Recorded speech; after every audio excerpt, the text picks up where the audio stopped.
Beautiful outside this morning. Welcome back. Breakfast is the most important meal of the day, and Emily Woods has some ways to help our families get the needed nutrients as we rush out the door on busy mornings. Good morning. Okay, let's talk about breakfast. Getting out the door in the morning is a task of its own, but breakfast is such an important meal. A lot of days I will substitute at my kids' school, and the number one thing I hear about 10 o'clock is, "I'm hungry, do you have a snack?"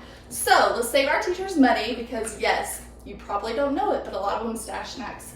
I like to fill my kids up with collagen, protein, whatever kind of powder you want to get, but it helps keep them full.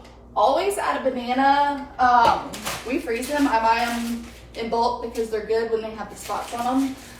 Bananas, protein, and then one other trick I have is I like to get watermelon, peaches. They're both about to be out of season, so we buy them. If you're lucky enough to have 2 freezers, put the good fruit away, fill your kids with goodness, protein, bananas, and then get out the door. Have a great day.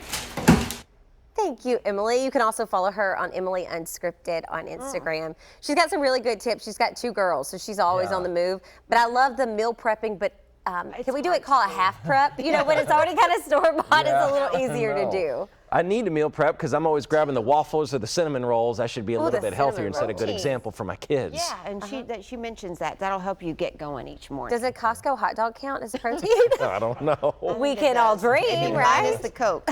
Yeah. Well, if you're a bit of an expert or have a life hack you think we should know about, email us at letmehelp@newschannel5.com. Well, another great way to start your day is yoga. You've probably